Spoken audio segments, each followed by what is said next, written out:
안녕하세요. 저는 40대가 된 한 가정의 가장입니다. 이곳 사연 채널을 볼 때면 안타까울 때가 많아요. 가족 간의 갈등이 주제가 되니까요. 가족 간의 갈등을 겪으며 안타까운 일을 직접 경험하게 된 사람으로서 혹시 오늘 하게 될 제 이야기가 여러분들이 겪고 있는 가족 간의 갈등에 도움이 됐으면 하는 마음에 제 사연을 보내게 됐습니다. 어린 시절 저희 집은 꽤 잘 살았던 것으로 기억을 합니다. 그러다 한순간 비교도 할 수 없을 만큼 집이 어려워지게 됐죠. 저도 어릴 적이라 자세한 집안 사정은 모르지만 아버지가 하시던 일이 잘못되면서 집이 망하게 됐다고 들었어요. 그렇게 하루아침에 집이 망하게 됐고 저희 가족은 살던 집에서 이사를 가야 했습니다. 생활은 점점 더 어려워졌고 그런 상황이 견디기 힘드셨던 어머니는 저와 아버지를 두고 혼자 도망을 가버리셨죠. 그러다 나중이 돼 혼자 새 출발하시겠다며 아버지에게 이혼을 바랬다는 것을 알게 됐습니다. 그렇게 부모님은 이혼을 하셨고 저는 어머니에게 어떠한 말도 듣지 못하며 어머니의 빈자리가 있는 가정을 적응해야만 했죠. 그 후로 아버지는 혼자 저를 키우시며 열심히 살아가셨지만 아버지가 노력하신다고 해도 한번 기울어진 형편은 쉽게 좋아지지 못했습니다. 그렇게 저희 집안 형편도 어머니의 빈자리도 모두 이전과는 많이 달라진 삶을 살게 됐죠. 그러던 어느 날 아버지는 집으로 어떤 여성분을 데리고 오셨습니다. 그리고 아버지는 그분이 제 새어머니라며 소개를 하셨죠. 집 나간 어머니에 대한 감정을 미처 정리하지도 못했는데 갑자기 새어머니가 생기니 당황스러웠습니다. 그래서 저는 어린 마음에 부끄러워 새어머니를 어머니라 생각하지 못하고 밀어냈고 아버지는 그런 제 모습을 보시고 저를 혼내시려 했어요. 아마 아버지 입장에서는 제가 집 나간 어머니 때문에 새어머니를 받아들이지 못한다고 생각하셔서 더 화가 나셨던 거겠죠. 저도 저를 버리고 간 어머니를 그리워했던 건 아니었지만 당시 어린 저로서는 새 가족을 받아들이기가 쉽지 않았습니다. 그래서 아버지는 어린 제가 겉도는 걸 혼내셨고 새어머니는 그때마다 아버지 대신 저를 감싸주시며 저를 관심과 사랑으로 대해주셨습니다. 그런 한결같은 새어머니의 모습에 저는 감동을 받았고 그동안의 제 모습을 반성하게 됐죠. 그 후로는 제 마음을 표현하며 새어머니를 내 어머니로 받아들이게 됐습니다. 저는 집 나간 친모의 빈자리를 채워준 어머니께 감사했고 아버지 역시 행복해 보이시며 조금씩 정상적인 가정이 돼가는 것 같았죠. 하지만 그런 저희와 달리 할머니는 처음부터 새어머니를 싫어하셨어요. 아버지가 재혼하실 때부터 새어머니를 반대하셨던 할머니는 어머니가 아버지와 결혼을 한 후로도 어머니를 무척 괴롭히셨습니다. 그나마 아버지가 계실 때는 잔소리 정도나 못마땅해 하는 말뿐이었지만 아버지가 계시지 않을 적에는 어머니에게 손찌검까지 하시던 할머니셨어요. 옛날 분이시라 며느리에게 괜히 그러는지 몰라도 할머니의 행동은 제가 보기에도 과하다 싶었죠. 결국 그런 모습을 지켜볼 수만 없던 제가 어머니를 괴롭히는 할머니를 막아서고 할머니에게 대들기도 했습니다. 할머니가 새어머니를 계속 괴롭히면 새어머니도 친모처럼 떠나버릴까 걱정했던 것 같네요. 하지만 어머니는 오히려 그런 저를 말리시며 다시는 그렇게 하지 말라고 하시더라고요. 민우야, 나 때문에 네가 할머니께 그럴 필요 없어. 새엄마가 너를 지켜줘야지. 네가 나를 지켜주면 어떡해. 엄만 정말 괜찮으니까 앞으론 다신 그러지 마라. 그래도 민우가 엄마 걱정해줘서 너무 고마워. 제가 어머니를 지켜드리고 싶었던 만큼 어머니 역시 제가 아무런 탈이 없길 바라셨던 거죠. 그렇게 어머니와 저는 점점 서로를 의지하며 가족의 정을 쌓아갔고 저희는 피로 맺어진 부모 자식보다 더 끈끈한 사이가 됐습니다. 어머니의 빈자리도 찾았고 아버지께서도 꾸준히 일을 하시며 이제는 다 좋아질 일만 남았다 생각했지만 어른들의 삶은 그 당시 제가 이해하기 어려운 일들 뿐이었습니다. 다시 집안을 일으켜보려고 노력하시던 아버지는 노력해도 나아지는 게 없자 점점 세상을 비관하셨어요. 한때 잘 나가던 시절이 있었기에 실패가 더 고통스러우셨겠죠. 아버지는 세상 사는 게 마음 같지 않았는지 점점 더 힘들어하셨고 고단함을 잊기 위해 술을 찾는 일이 많아지셨어요. 그렇게 술을 찾으시던 아버지는 언젠가부터 화가 많고 폭력적으로 변해가기 시작하셨습니다. 술에 취한 아버지는 물건을 집어던지고 가끔은 저와 어머니에게 폭력을 휘두르기도 했죠. 전과 달라진 아버지의 모습에 어머니와 저는 공포에 떨 수밖에 없었어요. 하지만 저보다 더 힘든 사람은 어머니셨습니다. 재혼으로 남의 자식 키우며 사는 것만으로도 힘들 텐데 친모가 아니라는 이유만으로 제가 아버지에게 맞아서 생긴 상처를 어머니 탓으로 오해하는 사람들이 있었거든요. 그러다 보니 어머니는 아이를 괴롭히는 계모라며 주변 사람들에게 의심을 받고 손가락질을 받으셔야 했습니다. 동네 사람들이 뭐라 수군거리는지는 저도 모르지 않았기에 저는 그런 말을 듣고 어머니가 얼마나 속상해하실까 걱정할 수밖에 없었죠. 하지만 그럼에도 어머니는 그런 소문들에 신경 쓸 겨를도 없다는 듯이 오로지 저를 키우는 일에만 온 신경을 쏟으셨어요. 이미 가정에 소홀해진 아버지 대신 저를 챙기고 기르는 건 어머니셨습니다. 그렇게 어머니가 저를 위해 희생하고 노력하시는 동안에도 아버지는 점점 더 내리막길을 걸으셨죠. 생활비는 점점 떨어져 가고 어머니는 어려운 집안 사정에 아르바이트까지 하며 저를 키우셔야 했죠. 심지어 술만 마시며 폭력을 휘두르는 남편까지 감당해야 했으니 누가 봐도 실패한 결혼이라 생각했을 겁니다. 주변에서도 말릴 정도로 말이죠. 아유 언니 정말 이렇게 계속 살 거야? 뭐하러 이 고생을 사서 해? 이러려고 재혼했어? 그래도 한때는 잘 살았다 그러더니 지금은 쫄딱 말아먹고 남은 것도 없고 거기다가 술 먹고 행패까지 부리고 아니 여자 몸에 손대는 놈은 정말 글러먹은 거지. 이건 뭐 완전히 사기 결혼 아니야?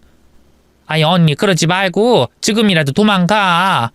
이렇게 사느니 차라리 혼자 사는 게 낫지. 그럼 민우는 어떻게 하고 도망이라니? 저 어린 민우 두고 혼자 도망을 어떻게 가겠니? 아유 언니는 지금 남의 자식 걱정이 돼? 자식 딸린 남자 만나서 남의 자식 키워주면 호강이라도 시켜줘야지. 그것도 아니고 이 고생을 하면서 사는데 바보같이 그걸 왜 참아? 제 친엄마는 진작 도망갔다며. 낳은 어미도 자기 자식 생각을 안 하는데 왜 언니가 신경을 써? 그런 말 하면 못 써. 남의 자식 키운다니. 민우 이제 내 아들이야. 마음으로 품은 내 자식인데 내가 내 자식 두고 어떻게 도망가니? 내가 어떻게 되더라도 민우만큼은 내가 책임질 거야. 그러니까 너 다시는 그런 소리 하지 마라. 심지어 어머니의 고생을 아시던 이모님이 어머니에게 혼자라도 도망을 가라 권하셨지만 어머니는 저를 두고는 못 간다며 말하셨습니다. 친모도 자기 혼자 새 출발하겠다고 나를 버리고 갔는데 어머니만큼은 끝까지 저를 책임지려 하셨네요. 결국 저 때문에 발목 잡히신 어머니는 그 후로도 아버지 때문에 많은 고생을 하셔야 했습니다. 그러다 언젠가부터 술만 찾던 아버지가 결국 간암으로 세상을 떠나시게 됐고 그제서야 어머니와 저 둘만 남게 됐어요. 아버지마저 안 계시니 이제 정말 제 핏줄은 하나도 없는데 어머니는 저를 포기하지 않고 저를 친아들처럼 잘 키워내려 하셨죠. 그런 어머니께 감사하고 죄송했던 저는 어머니에게 효도를 하고자 열심히 공부를 했습니다. 하지만 머리가 자라면서 저는 현실을 깨달을 수밖에 없었고 당장 다음날 생활비 걱정하는 살림에 공부가 사치라고 생각하게 됐죠. 그런 와중에 어머니는 제 책값까지 버신다고 혼자 너무 고생이셨어요. 어머니에게 모든 짐을 지우고 고생하시는 꼴을 두고 볼 수 없던 저는 고민 끝에 결국 대학을 포기하고 일찍이 생업에 뛰어들 생각까지 하게 됐습니다. 어머니, 그냥 제가 일을 해야겠어요. 지금이라도 공장이라도 들어가서 돈 벌다 보면 우리 형편도 괜찮아질 거예요. 말도 안 되는 소리. 너는 아직 학생인데 네가 왜 일을 하니? 내가 너 그런 일 시키려고 고생하며 키운 줄 알아? 우리 형편 뻔히 다 아는데 저도 돈을 벌어야 하잖아요. 어머니 혼자 고생하는 걸 계속 보고만 있어요? 저 때문에 고생하시는 거 두고 볼 수가 없어요. 난 네 엄마야. 그러니 내 자식 잘 키워내는 게 내 목표지. 근데 왜 자식인 네가 엄마 걱정을 하니? 너는 학생이야. 고생은 엄마 혼자 하면 되니까 너는 집안일에 신경 쓰지 마. 앞으로도 돈 걱정 말고 공부나 열심히 해. 그게 엄마한테 잘하는 거야. 어머니께서는 공부를 포기하려는 저를 설득하시고 저를 돌려세워 책상 앞으로 앉히셨습니다. 결국 어머니의 설득에 마음을 고쳐먹은 저는 다시 공부에만 집중하게 됐고 그만큼 더 열심히 노력할 수밖에 없었어요. 그렇게 대학에 들어갔고 결국 바라던 대로 돈 잘 버는 전문직 일을 할 수 있게 됐습니다. 참 오래 걸렸지만 어머니는 그만큼 좋아해 주셨어요. 자식 잘 키운 보람이 있다며 좋아하시는 어머니를 보며 저도 행복했습니다. 덕분에 그동안 미뤄왔던 효도도 하고 비로소 여유롭고 행복한 시절을 보낼 수가 있었죠. 그리고 그제서야 저는 오랫동안 기다려왔던 결혼을 생각하게 됐습니다. 제가 배 골아가며 공부하던 대학 시절부터 저를 챙겨주고 곁에 있어 주었던 여자친구가 있었거든요. 제가 다니던 학교 근처 편의점에서 일하던 주인은 늘 밝은 모습으로 어려운 사람들을 돕던 사람이었고 그런 모습에 반해서 제가 쫓아다니다 교제를 하게 됐습니다. 주인은 고아였지만 누구보다 마음이 넉넉한 사람이었고 주변 사람을 잘 챙기는 사람이었어요. 또 저에게도 어머니만큼 힘이 돼주던 사람이었죠. 그래서 저는 주희와 오래전부터 결혼을 생각했고 저를 사랑하시는 어머니라면 제가 내린 결정을 반대하지 않으실 거라 생각했습니다. 그런데 생각지 못하게 어머니가 주희를 반대하시더라고요. 당황스럽긴 했지만 그동안 저를 키우시며 세상의 차가운 시선과 편견 속에서 고생하셨던 어머니를 알았기에 이해를 할 수는 있었습니다. 자식이 더 잘 되길, 더 조건이 좋은 사람을 만나길 바라셨을 테니까요. 하지만 저는 사랑하는 여자와 사랑하는 어머니, 둘 중 누구도 포기할 수 없었어요. 그래서 저는 어머니를 설득하려 노력했고 저의 애원에 어머니도 마지못해 결혼 허락을 해주셨습니다. 어머니께서 저희의 결혼 허락을 하자 주인은 기뻐하며 먼저 시댁살이를 자처했어요.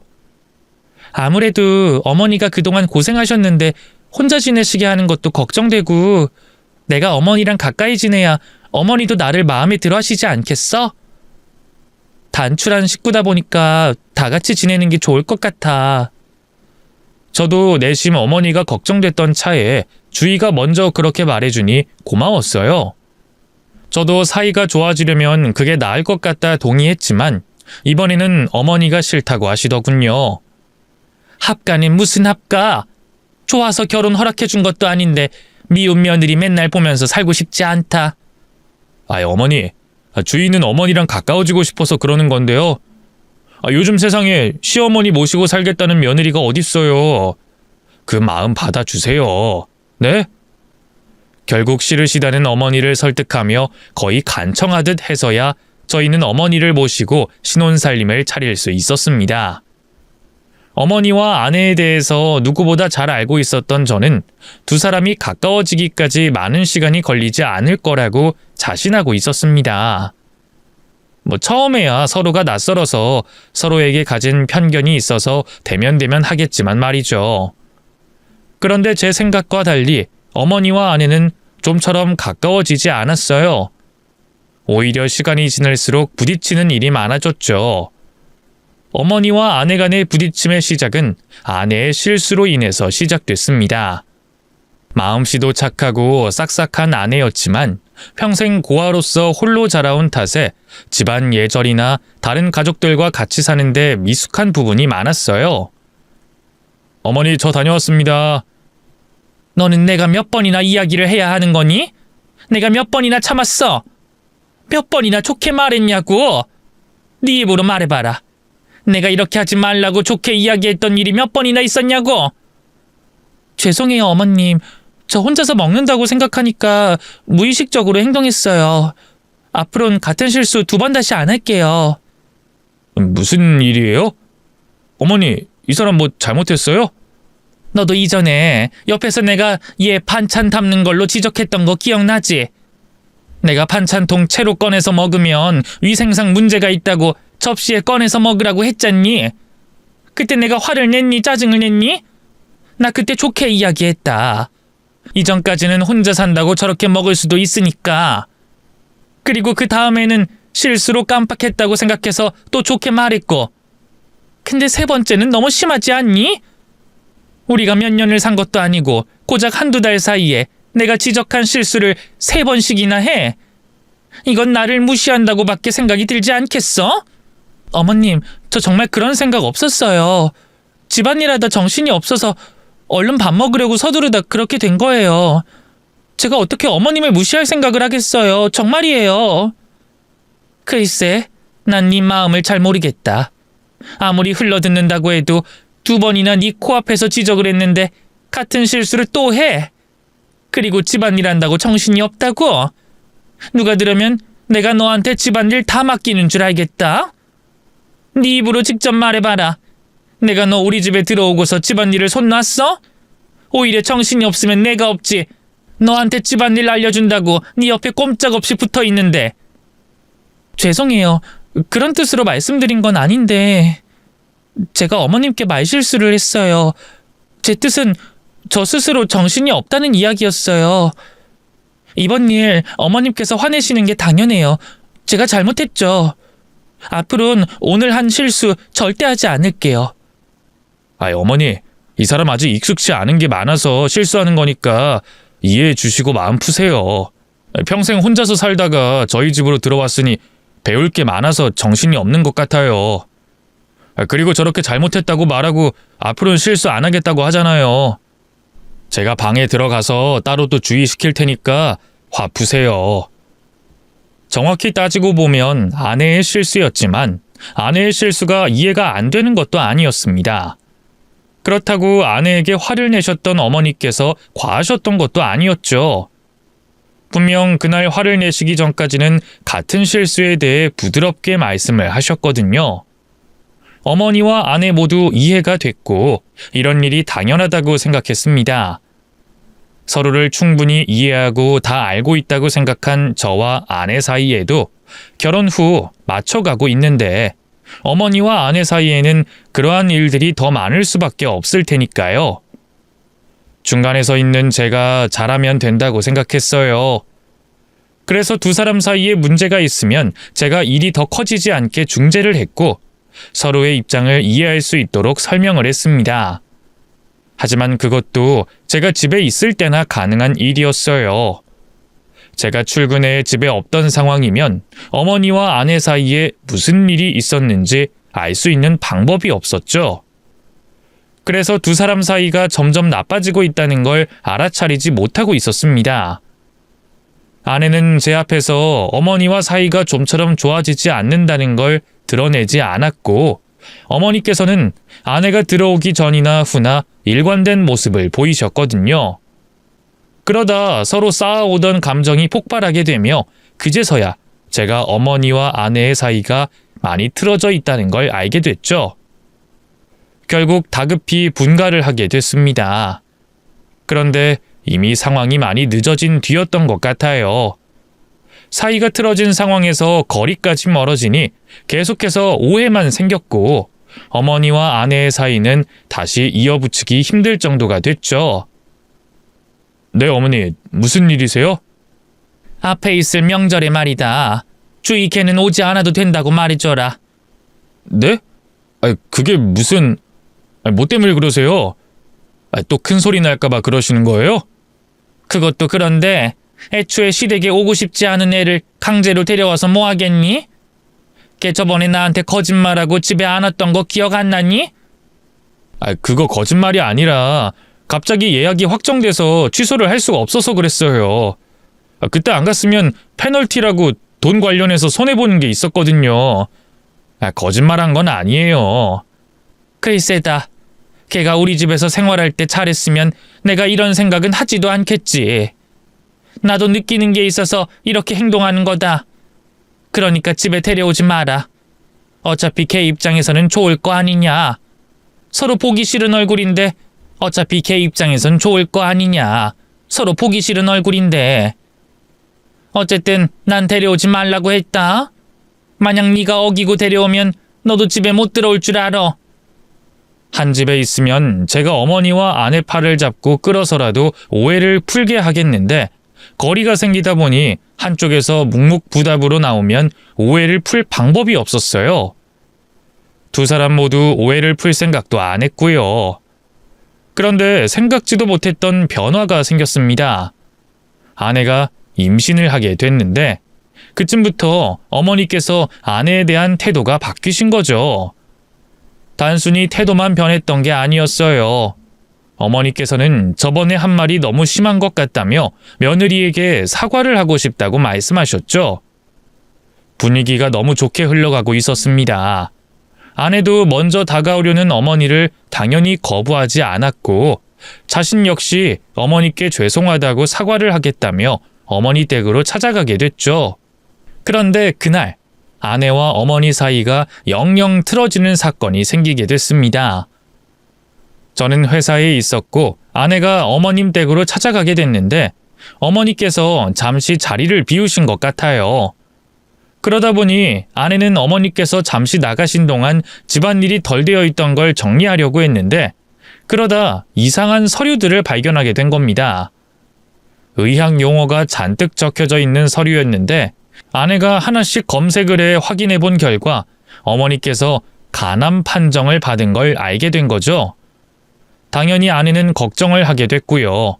저에게 어머니 건강 사실에 대해 알리려고 하는 순간 그때 눈앞에 다른 종이가 한 장 보였고 그것마저 확인한 다음 저에게 문자를 보내려고 했답니다. 그런데 그 종이에 익숙한 이름이 보였다고 했죠.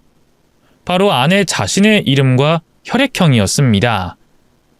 제 이름은 보지도 않고 오로지 자신의 이름과 혈액형만 나와 있는 그 종이가 무엇을 뜻하는지 궁금했던 아내는 어머니의 병원 진단서를 보며 한 가지가 떠올랐다고 해요. 어머니가 아내와 같은 혈액형인 걸 보니 혹시 간 이식 수술에 대해 생각이 들었다고 했죠. 그제서야 어머니의 변화된 태도와 사과를 하겠다는 모습이 딱 들어맞았다고 했습니다. 자신에게 간 이식을 부탁하려고 어머니께서 잘해주신다는 확신이 든 거죠. 아내는 그 생각이 들자 너무 화가 났다고 해요. 평소라면 이해할 수 있는 상황이었지만 그 당시에는 뱃속에 아이가 있는 상황이었으니까요. 혹시나 해서 임신한 상태로도 이식 수술이 가능한가 확인을 해봤지만 당연히 임신 중에는 위험할 수밖에 없었죠. 그 자리에 있다가 어머니를 뵙게 되면 너무 흥분할 것 같아 아내는 우선 집으로 돌아왔다고 해요. 그리고 집으로 돌아온 저에게 그 이야기를 하며 화를 냈죠. 어머님 어떻게 그런 생각을 하셔? 뱃속에 있는 애는 아무것도 아니라는 거야? 아무리 바로 옆에서 공여를 받을 수 있는 사람이 있다고 하지만 그래도 난 임신 중이잖아. 내가 그 진단서 보고 손이 얼마나 떨렸는지 알아? 우선 진정 좀 해. 아직 어머니께서 그렇게 하겠다고 말씀하신 것도 아니잖아. 당신이 오해한 거면 어떡하려고. 오해? 그럼 왜 당신 혈액형에 대한 건 없어? 그리고 우리가 살아가면서 수술할 때 빼곤 혈액형에 대해서 알아볼 일이 있어? 당신이 생각해봐. 내가 생각하는 게 누구나 하는 추론 아니야? 우리끼리 이러지 말고 어머니께 찾아가서 여쭤보자. 거기다 어머니 간암 판정 받으셨다며. 치료는 받고 계신지 앞으로 어떻게 하실 건지 확인도 해야 하잖아. 전 아내의 말을 믿지 않았어요. 저희 어머니가 그러실 분이라고 생각하지 않았기 때문이죠. 그래서 어머니 암 관련해서 여쭤볼 겸 아내의 오해도 풀어줄 겸 그날 저녁 바로 어머니 댁으로 향했죠. 아내 말처럼 어머니께서 간암을 진단받았던 게 맞았고 저희들 몰래 치료를 받고 계시다 하셨습니다. 어머니께서 간암에 걸리셨다는 소식에 너무 놀랐던 저는 걱정을 하며 앞으로의 계획에 대해 어머니와 상의를 하게 됐죠. 그러다 보니 자연스럽게 자리가 길어지게 됐고 아내가 품었던 의심을 제가 잊어버리게 됐어요. 제 입에서 간이식 수술에 대한 이야기가 나오지 않자 결국 그때까지 참고 있던 아내가 먼저 이야기를 꺼내게 됐죠. 저 잠시만요. 제가 어머니께 여쭤볼 게 있어요. 제가 아까 어머님 댁에 들렸을 때요. 저 진단서만 본 게 아니에요. 그 옆에 있던 종이도 봤다고요. 그거에 대해 하실 말씀 없으세요? 무슨 종이를 말하는 거니? 제 이름과 혈액형이 있는 종이요. 그거 왜 확인하셨어요? 혹시 제가 어머니 간이식 적합한지 확인하시는 거예요? 어머님 혹시 정말 그러시는 거면 너무하신 거예요. 저 뱃속에 아이 가진 걸 뻔히 아시잖아요. 그런데 어떻게 그런 생각을 하실 수 있으세요? 한번 말씀해 보세요. 제가 하는 생각이 오해인지 아니면 사실인지. 전 아내의 말에 펄쩍 뛰실 어머니를 진정시킬 준비를 하고 있었습니다. 그게 무슨 소리냐며 오해라고 말씀하실 게 확실했으니까요. 그런데 어머니께서 고개를 숙인 채 아무런 말씀이 없으셨습니다. 어머니, 화나셔서 그러세요? 이 사람이 지금 임신을 해서 예민해요. 그래서 혹시나 해서 자기 이름이랑 혈액형이 있으니까 물어보는 거죠. 그런데 어머니께서는 제 이야기를 듣고서도 묵묵부답이었습니다. 어머님, 제가 말한 게 사실이에요? 정말 저를 간이식 공여자로 생각하신 거예요? 어머님, 제 뱃속에 이 사람 아이가 있어요. 어머님 손주가 제 배 안에 있다고요. 물론 생각이야 하실 수 있지만 가족들 몰래 하시는 건 그리고 저한테 아이가 어떤 의미인지 모르세요? 저한테 가족이라는 게 얼마나 큰 의미인지 아시잖아요. 당신 너무 흥분했어. 가만히 좀 있어봐. 어머니, 오해 맞죠? 간이식 이런 거 아직 알아보시지 않았죠? 저와 아내의 어떤 물음에도 어머니께서는 대답을 하시지 않으셨습니다. 그리고 다른 말씀 없이 저와 아내에게 미안하다며 이만 집으로 돌아가라고 하시더군요. 충격이었습니다. 제 입장에서는 어머니가 간암이라는 것도 받아들이기 힘든 현실이었는데 임신한 며느리를 이식수술에 필요한 공여자로 먼저 점 찍으셨다고 하니 너무 혼란스럽더라고요. 아내 말처럼 홀몸이면 저도 당연히 이해를 하겠는데 새 생명이 손주가 있는 아내를 간 이식수술에 대해 생각하셨다는 게 너무 큰 충격으로 다가왔습니다. 아내 역시도 우려했던 의심이 현실이 되니 어머니에 대한 배신감이 상당해 보였죠. 이번 일은 어머니께서 잘못했다고 생각했어요. 그렇다고 제가 아프신 어머니를 모르쇠 할 수 없었습니다. 그래서 어머니와 아내 사이를 철저히 분리시키고 저는 어머니의 간병에 힘쓰게 됐죠. 아내가 움직임이 불편할 때까지는 몇 개월이 남아 있었으니 그 시간 동안 어머니에게 최선을 다하며 암을 낳을 수 있게 옆에서 도움을 드리게 됐죠. 이후 어머니께서는 병원 치료 과정을 따라 힘든 항암 치료를 다 받으셨지만 상태는 호전되지 않았습니다.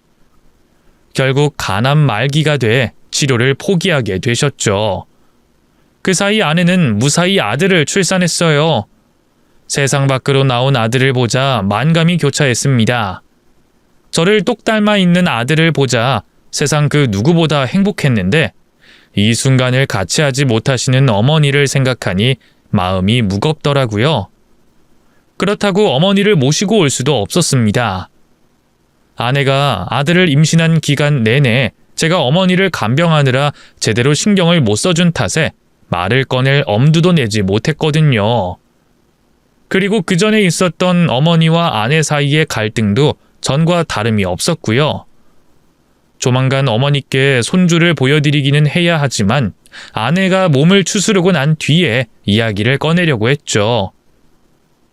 그렇게 아내의 눈치를 보며 언제 이야기를 꺼낼까 때를 기다리던 도중 어머니께서 먼저 말씀을 꺼내셨습니다.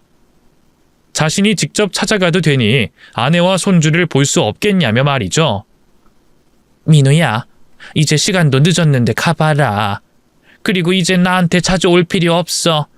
안 그래도 주위 애 낳고 신경 쓸 게 많을 텐데 나한테까지 신경 써서 뭐하니? 퇴근하고 잠깐인데요. 그리고 집에 주희랑 현이 봐주시는 아주머니 있어서 괜찮아요.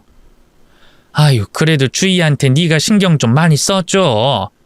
다른 사람들은 하다못해 출산 축하해주고 산모 걱정해주는 친척이라도 있겠지만 주희 곁에는 너밖에 없잖니. 여자는 애 낳고 나서 여러 생각이 들어. 특히 엄마 생각이 많이 나는데 주희도 그러지 않겠니? 안 그래도 잘하고 있어요. 이렇게 잠깐 왔다 갔다 하는 건 그 사람도 이해해줘서 오는 거예요. 그러니까 너무 신경 쓰지 마세요. 아이, 그래도 그게 아니라니까. 그런데 혹시 내가 주희랑 현이 좀 볼 수 있을까? 아주 잠깐이라도. 혹시 여기 오는 게 불편하다면 내가 외출하겠다고 동의서 받고 너희 집으로 가도 되는데. 안 그래도 조만간 어머니께 현이 보여드리려고 했는데 현이가 신생하다 보니까 계속 미뤄졌네요. 제가 주희랑 말해보고 날짜 정해서 말씀드릴게요.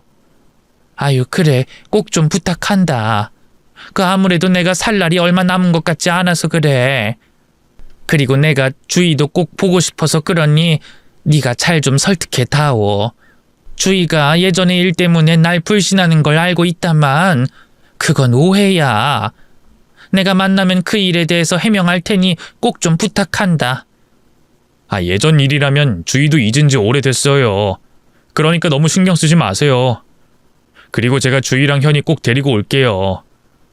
날로 쇠약해지는 어머니께서 직접 아내와 손주를 보고 싶다고 하시니 더는 때를 기다릴 수 없었습니다. 집으로 돌아가 아내에게 오늘 어머니와 나눈 대화를 들려줬죠. 그런데 아내는 그때 있었던 일로 인해 어머니를 뵙는 걸 거부했습니다. 자신뿐만 아니라 아들 현이까지 어머니와 만나게 할 수 없다는 태도였죠. 이제 와서 현이랑 나를 보고 싶어 하신다고? 그래서 당신 생각은 어떤데? 내가 가야 된다고 생각해? 설마 당신 그때 무슨 일이 있었는지 벌써 잊어버린 건 아니지? 있긴 왜 잊어. 물론 생각만 하셨다고 하지만 어머니께서 임신한 당신한테 그런 생각 품어서는 안 되셨지. 그때 일에 대해서는 나도 당신이랑 같은 생각이야. 어머니께서 100번이고 1000번이고 잘못하신 거라고. 그런데 결국 아무 일도 없었잖아. 당신도 현이도 무사하고. 사람이 당장 죽게 된다는 말 듣게 되면 무슨 생각을 못하겠어. 그냥 생각만 해보신 거지. 미안하다고 사과도 하셨잖아. 그리고 어머니 살아계실 시간 얼마 남지도 않았어.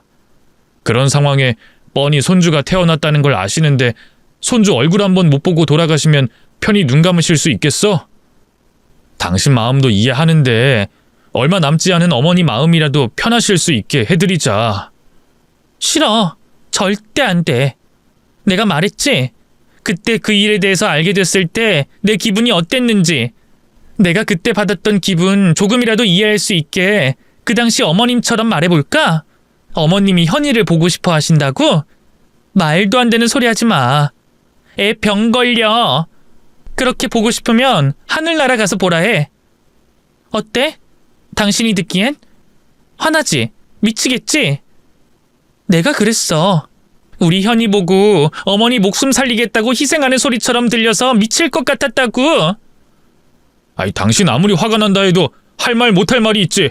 지금 그게 무슨 말이야? 어머니께서 입 밖으로 그런 이야기 꺼낸 것도 아니잖아. 꺼내기 전에 내가 알아차려서 못하신 거지. 그러니까 그때 나랑 당신이 찾아가서 물어보니까 아무 말도 못하신 거잖아. 그런 분이 이제 돌아가실 때가 되니까 현이를 보고 싶다고? 손주 목숨 희생해서 이식수술 받으려고 생각까지 하셨던 분이? 난 절대 어머님 용서 못하고 우리 현이도 보여줄 수 없어. 아내는 그날 느꼈던 감정이 아직도 생생했던 건지 어머님이 현이와 자신을 보고 싶다는 말에 격하게 반응을 했습니다. 이성을 잃어버린 듯한 모습에 저도 덩달아 흥분을 해 아내와 크게 말다툼을 벌이게 됐죠. 아내와 다투고 난 뒤 씩씩거리면서도 한편으론 아내의 입장이 충분히 이해가 됐어요. 여타 다른 사람들과 달리 평생 고아로 살아와 가족에 대한 그리움이 컸던 아내에게 뱃속의 아들은 더욱더 특별했을 테니까요. 어머님께 절대로 아이를 보여주지 않겠다고 하는 강경한 아내의 모습에 더 말을 꺼내봤자 다툼만 날 뿐이지 좋은 해결책이 나올 것 같진 않았습니다. 그렇다고 어머니께 손주를 안 보여드릴 수도 없는 상황이니 아내 몰래 현이를 데려가 보여드리자고 계획을 했죠. 이후 아내에게서 현이를 몰래 떼어놓을 방법을 강구하던 중 아내가 먼저 현이를 어머님께 보여드리라고 하는 겁니다. 어머님 외출하시려면 미리 병동에 동의 구해야 되는 거지? 토요일에 나 없을 거야. 그때 어머님 모시고 와. 당신이 현이 데리고 병원 가도 되는데 그렇게 할 거면 여기 내가 신생아 외출 시 조심해야 하는 것들 적어놨으니까 확인해보고 병원에서 보게 된다면 최대한 어머님만 있는 공간에서 만나. 병원 내에 어떤 환자들이 있을지 모르니까. 그러면 당신 어머니가 현이 보는 거 허락하는 거야? 허락하고 말고가 어딨겠어. 어머님 손주이기도 한데. 그땐 순간 나도 예전 일이 떠올라서 너무 흥분한 것 같아. 그래서 말실수도 하게 됐고. 당신이 어머님께 내가 한 말 전달하진 않았겠지만 만약에 했다면 죄송하다고, 진심은 아니었다고 전해줘. 당신한테도 미안하고. 어머니 아직 아무것도 모르시고 계셔. 현이랑 당신 만날 날만 기다리고 계시지. 정말 고마워. 내가 좀 더 당신한테 부드럽게 말을 했어야 했는데. 그런데 당신은 안 뵙게? 난 아직 개인적으로 그때 어머님께서 하신 생각이 용서가 안 돼. 이전에 어머님 댁에서 같이 생활하면서 받았던 마음의 상처도 아직 남아있고. 현이 만나는 것만 하자. 내가 할 수 있는 건 거기까지야. 알았어. 내가 강요할 수 있나? 당신이 그렇다는데. 먼저 말 꺼내주고 현이 어머니랑 만날 수 있게 해줘서 고마워. 아내까지 어머니와 만남을 가져준다면 더 바랄 게 없었겠지만 그땐 그 결정이 최선이라고 생각했어요. 아내 눈치 볼 필요 없이 어머니를 집으로 모시고 와서 현이와 마음껏 시간을 보낼 수 있게 할 수 있었으니까요. 전 그 기쁜 소식을 어머니께 바로 알렸습니다. 물론 아내가 자리를 피한다는 건 숨겨야 했지만요. 그 주 토요일 저는 어머니를 병원에서 집으로 모시고 오게 됐고 그토록 기다리던 손주와의 만남을 가질 수 있게 해드렸습니다. 어머님께서는 직접 만지고 볼 수 있게 된 손주와의 만남이 감동스러우셨는지 눈물을 보이셨어요. 지금까지 그 힘들다는 항암 치료를 하시면서도 단 한 번도 눈물을 흘리신 적 없었던 분이었는데 말이죠. 손주의 눈 깜빡임 하나에도 큰 미소를 보이셨던 어머님께서는 한동안 현이에게 눈을 떼지 못하셨습니다. 그러다 아내를 찾기 시작하셨죠. 그런데 잠깐 나갔다던 주희는? 시간이 꽤나 흘렀는데 주희가 왜 안 오니? 혹시 무슨 일 있는 거 아니야?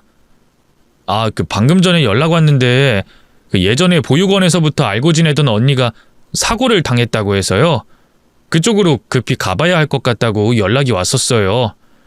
그 언니분은 아직 미혼이라 가족이 없어서요. 주희가 대신 보호자를 해야 돼서 주희는 제가 따로 병원에 데리고 갈게요. 아유, 그래? 사정이 그렇다면 어쩔 수가 없지. 너무 신경 쓰지 말라고 해라. 주희가 건강하다는 걸 알았고 우리 현이 이렇게 봤으면 난 된 거니까. 다행히 어머니께서는 집으로 돌아오지 않는 아내를 더 이상 찾지 않으셨습니다. 하지만 현이를 보시면서도 때때로 표정이 어두워지시는 걸 보며 아내에게 무거운 마음을 가지고 있다는 걸 알 수가 있었죠. 그런 어머니의 표정을 보며 아들로서 저 역시 마음이 무거웠지만 너무 마음에 두지 않기로 했습니다. 다음번에는 어머니와 아내가 만날 수 있을 거라고 생각을 했거든요. 무엇이든 한 걸음씩 움직이며 전진을 하는 거니까 앞으로 나아질 상황을 기대하고 있었죠. 그런데 그 상황이 너무 늦었던 것 같습니다. 어머니께서 마치 현이와 아내를 보려고 버티고 계셨던 것처럼 현이를 만나고 얼마 되지 않아 세상을 떠나시게 됐거든요.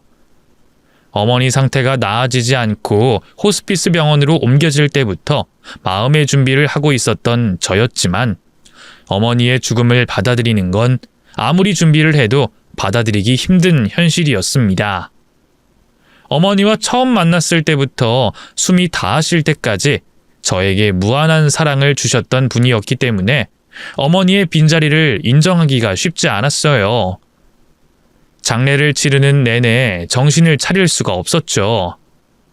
정신을 차리지 못한 저 때문에 엉망이 될 수 있었던 어머니의 장례식이 문제없이 끝마칠 수 있었던 건 아내 덕분이었습니다. 끝내 어머니와의 갈등을 풀지 못한 아내도 마음이 무거울 수밖에 없었을 테니 정신을 차리지 못하는 저를 대신해 어머니 마지막 가시는 길을 정성껏 모셨죠. 그렇게 어머니의 장례식을 마치고 유품을 정리할 때였어요. 저 혼자 안방에서 어머니를 떠올리며 천천히 정리 중에 있었는데 어머니께서 작성하신 유서를 발견하게 됐습니다. 처음 알게 된 유서의 존재로 인해 당황했던 것도 잠시 안쪽을 열어 유서의 내용을 확인하게 됐죠. 그런데 유서 내용을 읽어내려가면서 충격적인 사실을 알게 됐습니다. 그래서 다급히 다른 방에서 어머니 유품을 정리하고 있던 아내를 부르게 됐죠. 제 다급한 부름에 저에게 무슨 일이라도 생겼나 싶어 안방으로 뛰어들어온 아내에게 전 어머니의 유서를 보여주게 됐습니다. 방으로 들어오자마자 웬 종이를 들이미는 저를 보며 어리둥절하던 아내는 이내 어머니의 유서를 들고 읽어내려가기 시작했죠. 그리고 얼마 되지 않아 아내는 피눈물을 흘리며 오열하게 됐습니다. 아내가 가슴으로 끌어안고 있던 그 어머니의 유서에는 아내가 어머니의 친딸이라고 적혀져 있었어요. 어머니와 아내가 DNA 결과상 친모녀 사이가 맞다는 증거와 함께 말이죠. 어머니께서 남기신 유서에는 제가 모르고 있었던 어머니의 과거가 적혀져 있었습니다. 어머니께서는 아버지와 결혼을 하시기 전 어린 나이에 일찍이 결혼을 하셨다고 하네요. 그런데 중매로 전 남편분을 만나 하게 된 결혼 생활이 쉽지 않았던 것 같습니다. 이유도 없이 시댁에서 어머니를 싫어하셨다고 하네요. 그뿐만 아니라 결혼한 지 얼마 되지 않았던 어머니를 집안에서 내쫓으려 호시탐탐 기회만 노렸다고 표현하셨죠. 하지만 어머니를 딱히 내쫓을 만한 거리가 없었던 모양입니다. 그래서 시댁의 미움을 받으며 지내셨다고 해요. 그러다 전 남편분의 아이를 가지게 됐는데 그 아이가 딸이었다고 하셨죠. 당연히 어머니는 자신의 자식이 아들이건 딸이건 상관없었지만 당시 어머니의 시부모님은 아들을 가지지 못한 걸로 굉장히 어머님을 나무라셨다고 했었죠. 안 그래도 항상 자신을 집안에서 내쫓으려고 하던 시부모님이 아이 성별을 가지고 더 심하게 괴롭히자 어머니께서는 그 상황을 견디시기 힘들었나 봅니다. 예정돼 있던 출산일을 한 달 반가량이나 앞두고 조산기가 있어 당시 시부모님과 함께 병원으로 가게 됐다고 했어요. 산모의 안정을 위해 자연분만이 아닌 제왕절개 수술을 해야 한다고 병원 측에서 말을 했었고 병원에 도착하게 된 지 얼마 되지 않아 곧바로 수술을 하게 됐다고 하셨죠. 수술을 받고 난 뒤 병실에서 깨어난 어머니는 자신이 낳은 아이가 무사하냐며 시부모님께 물어봤지만 충격적인 이야기를 듣게 됐다고 하셨습니다. 아이가 사산했다는 말이었죠. 제왕절개에서 보니 아이가 탯줄에 목이 감겨 죽어 있었다는 말을 들었다고 했어요. 세상 빛을 보지 못하고 허망하게 떠난 아이의 죽음이 어머니 탓으로 느껴졌다고 합니다.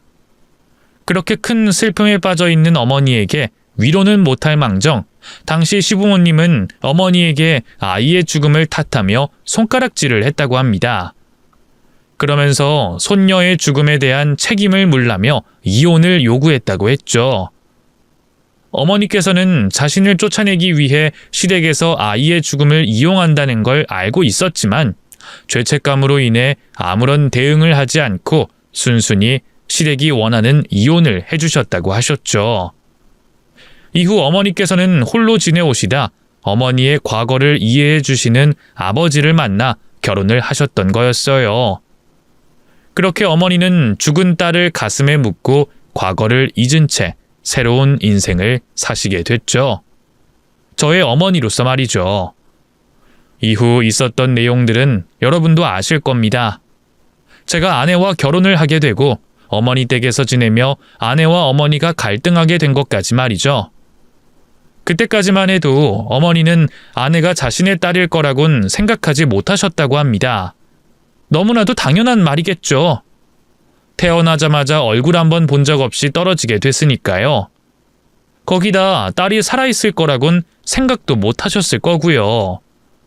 어머니께서 제 아내가 자신의 딸일 수도 있다는 의심을 하시게 된 건 제가 아내를 데리고 분가를 하게 됐을 때라고 하셨죠. 저희가 이사를 가며 몇 가지 놓고 간 물건들이 있었는데 그중 하나가 아내가 보육원을 나오며 복사해둔 개인 신상카드였습니다. 일종의 생활기록부 같은 거죠. 그런데 그곳에 아내가 병원에서 곧바로 보육원으로 들어왔다는 사실이 적혀져 있었다고 합니다. 거기까지는 크게 놀랄 일이 아니었는데 그 서류에 있는 한 단어가 어머니 눈에 띄며 크게 놀라셨다고 하셨어요. 어머니께서 딸을 낳기 위해 시부모님과 찾아갔던 그 병원이었으니까요. 세월이 많이 흘렀다고 하나 절대 잊을 수 없는 이름이라고 하셨습니다. 그 순간 아내가 신생아인 상태로 보육원에 들어온 날짜를 확인하셨다고 해요. 어머니께서 딸을 출산하고 잃게 되셨던 날과는 달랐지만 며칠 차이가 나지 않았다고 합니다. 거기다 그 서류들 사이에 아내의 어렸을 적 사진이 있었는데 그 모습이 어머니의 어렸을 때 모습과 무척이나 닮아 있었다고 말씀하셨죠. 그때 어머니께서는 혹시나 하는 생각을 하셨다고 해요. 그 혹시나 하는 생각이 며칠이 지나서도 머릿속에서 잊혀지지 않았다고 합니다. 그래서 결국 행동으로 옮기셨다고 하네요. 우선 그 당시 어머님께서 출산을 하셨고 제 아내가 보육원으로 옮겨지기 전에 있었다고 하는 그 병원으로 향하게 됐죠. 그런데 세월이 많이 흘러 이미 병원은 폐업을 한 상태였고 당시 산부인과 원장 선생님도 사망을 한 상황이라 그쪽으로는 더 이상 알아낼 수 있는 게 없었다고 하셨습니다. 그래서 찾게 된 사람이 과거의 시부모님이었다고 했어요. 딸의 죽음을 알려줬던 그 당시 시부모님이라면 사실을 알고 있을 거라는 생각에 말이죠. 다행히 시어머니 되는 분이 아직 살아 있었다고 합니다. 그분께 30여 년 전 사실에 대해 솔직하게 말해달라며 물어보셨다고 하셨죠. 그리고 충격적인 사실을 듣게 되셨다고 하셨어요. 당시 어머니의 딸이 사산되지 않았던 거였죠. 그 모든 게 당시 시부모님이 어머니를 집안에서 쫓아내기 위해 또 의사는 아이를 보육원에 보내 금전적인 이득을 취하기 위해 행동했던 짓이었습니다. 어머니께서는 그 사실을 너무 늦게 알게 되신 거였고요. 30여 년이 지나 뒤늦은 사과를 하는 시어머니를 보며 어머니는 화도 나지 않았다고 적어 놓으셨어요. 그때 그 순간이 믿어지지 않았다고 하셨죠. 혹시나 설마 하면서 계속 뒤를 쫓아오긴 했지만 절대 며느리가 자신의 딸일 일이 없을 거라고 생각하셨답니다. 아니, 그래선 안 된다고 생각하셨다고 해요. 어머니께서 아내를 자신의 딸임을 몰라보고 심한 말까지 한 적이 있었으니까요. 그런데 결국 어머니와 아내가 모녀 사이임이 확실시 돼가고 있었죠. 모든 사실을 알게 되신 어머니는 최종적으로 유전자 검사를 받겠다고 생각하셨다고 합니다. 그래서 저와 아내 몰래 친자 검사에 필요한 DNA 샘플들을 모으셨고 검사를 받았다고 하네요. 그 결과 두 사람 사이가 모녀 사이임을 확인받게 됐고요. 어머니께서는 그 결과지를 받고서 마냥 좋아하실 수 없었다고 하셨습니다. 이제까지 자신의 딸인 줄도 모르고 했었던 말들과 행동, 또 자신 때문에 고아로서 힘들게 자라왔다는 걸 아셨으니까요. 그래서 자신만 아는 비밀로 하시겠다고 결심을 하셨다고 하셨죠. 앞으로 며느리로서 자신의 딸로서 잘해주겠다고 생각하시면서 말이에요. 그런데 친자 검사를 알아보기 위해 병원 여기저기를 다니시던 어머니께서 자신이 암이라는 걸 알게 되셨다고 합니다. 자신이 곧 죽을 수도 있다는 사실에 어머니께서는 생각을 바꾸시곤 저와 아내를 불러 과거에 무슨 일이 있었는지, 제 아내와 자신이 어떤 관계인지 밝히시려고 했었죠. 그런데 아내가 먼저 어머니의 암 진단 결과를 확인하게 됐고, 과거 아내의 혈액 검사를 받고 난 결과지까지 보게 되며 어머니의 계획이 꼬이게 된 겁니다.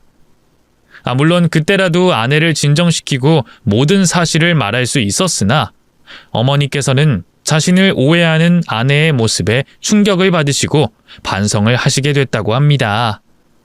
아무것도 아닐 수 있는 결과지를 아내가 보고 분명 시어머니께서 자신의 간을 떼어달라고 할 거라는 그 확신이 어머니를 반성하게 만들었다고 했죠. 그런 감정을 가지고 있는 제 아내에게 사실대로 말할 수 없었다고 하셨습니다. 그래서 다시 사실을 숨기기로 하신 거죠. 마지막으로 손주를 보고 싶다고 한 것도 물론 손주가 너무나도 보고 싶었던 건 맞았지만 그보다 아내의 얼굴을 보고 싶으셨다고 했어요. 생이 끝나기 전 아내를 눈에 담아보고 싶었다고 하셨죠. 또 사과를 하시려고 아내를 만나고 싶었다고 합니다. 결국 그러지 못했지만 말이죠. 그렇게 충격적인 과거 일이 담긴 편지 내용이 끝나고 난 뒤 어머니는 아내에게 미안한 마음을 편지에 적어 놓으셨어요. 미안하다 주희야. 내가 끝까지 너한테 상처를 주는 것 같아서. 내가 이 편지를 고심 끝에 남겨놓는 건 주희 네가 더는 세상에 움츠리지 말길 바라는 마음에 적는 거야. 넌 부모에게 버려지지 않았어. 내가 만약 우리 딸 주희가 보육원에 있다는 사실을 일찍이 알았더라면 난 고민하지 않고 곧바로 널 데려왔을 거다. 그리고 어떤 상황에서든 너를 키웠을 거야. 넌 내 딸이니까. 물론 내가 하는 말이 와닿지 않을 거야. 엄마 자격도 없는 사람이 하는 말이니. 그래도 된단다. 엄마 자격 없다는 말이 딱 나에게 맞는 표현일 테니. 주인 넌 내가 부끄러울 만큼 잘 자라줬어. 널 미워해서 네가 민우 아내로서 자격이 없어서 널 반대하고 무시했던 게 아니야. 내가 내 새끼를 지키지 못했다는 죄책감 때문에 민우에 대한 집착이 강했던 거지.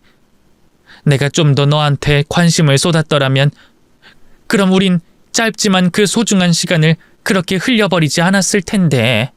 아니, 내가 아주 조금만 좋은 시어머니가 됐더라도 지금처럼 가슴 아파오진 않을 텐데. 내가 많이 미안하다. 널 외롭게 만들어서, 주인 널 지켜주지 못해서, 또 너에게 잘해준 것 하나 없어서. 마지막으로 염치가 없지만 네 엄마로서 이름을 불러보고 싶구나. 주희야, 많이 보고 싶었다. 그리고 고맙다. 너무 잘 자라줘서. 네가 내 뱃속에 와줬을 때부터 널 사랑했어. 그리고 죽어서도 널 사랑하마. 너무 못난 엄마를 용서하지 마렴. 여보, 어떡해? 난 이런 줄도 모르고. 나 어떻게 해야 되는 거야? 우리 엄마, 내가 잘못했어. 내가 잘못했다고. 엄마 이렇게 가면 안 돼. 내가 엄마한테 너무 잘못한 일이 많잖아. 그런데 이렇게 가버리면 어떡해? 엄마가 내 엄마인 줄도 모르고 그때 그랬는데. 엄마. 너무 비극적이라 오열하는 아내를 보면서도 어떻게 위로해줘야 하는지 모르겠더군요. 제가 해줄 수 있는 거라곤 아내에게 제 어깨를 빌려주는 것밖에 없었습니다. 저 역시도 어머니를 잃었던 상황이라 우리는 서로가 서로의 어깨를 빌려주며 그 힘든 시간을 견뎌내게 됐죠. 그 슬픔은 쉽게 가시질 않았습니다. 충격적인 사실을 뒤늦게 알게 된 아내에게는 더욱더 오래 갔었죠. 그래도 다행히 아주 천천히 각자의 자리로 돌아가고 있었어요. 저희에게는 저희 보살핌이 필요한 현이가 있었으니까요. 지금도 어머니에 대한 이야기는 저희 두 사람에게 마음 아픈 이야기이긴 하지만 지금은 자주 어머니를 회상하곤 합니다. 특히 아내가 제 어린 시절 어머니와 지냈던 이야기를 많이 좋아해요. 그 이야기를 들으면서 어머니를 상상하고 추억할 수 있다면서 말이죠. 그리고 어머니께 했던 자신의 행동을 후회하지만 그 잠깐 지냈던 어머니와의 추억을 소중하게 간직하고 있습니다. 전 그 시간을 떠올리면 아내가 가슴 아파할 거라고 생각했는데 아내는 그게 하늘이 주신 선물이라며 그 잠깐 동안 친모인 어머니와 지낼 수 있었던 걸 감사하게 생각하려고 하더군요.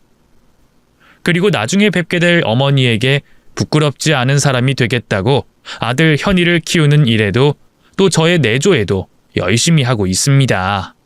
물론 아내로서뿐만이 아니라 정주희 자신으로서도 열심히 살아가고 있고요. 저희에게 있었던 일을 떠올리면 몇 번이고 시간을 되돌리고 싶은 생각이 듭니다. 저에게나 아내에게나 또 어머니에게나 후회가 되는 일이니까요. 이번 일로 인해 저와 아내가 주위 사람들에게 하는 말이 있어요. 가족들 간의 갈등은 무슨 일이 있어도 풀어라. 자신이 낮출 수 있는 만큼 낮추라고 말을 하곤 합니다. 시간을 돌려서 보면 그 다툼들이 정말 다 부질없는 짓이거든요.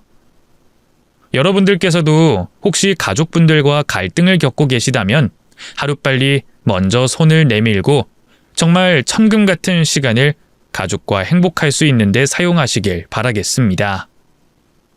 그럼 이야기를 마치겠습니다. 감사합니다.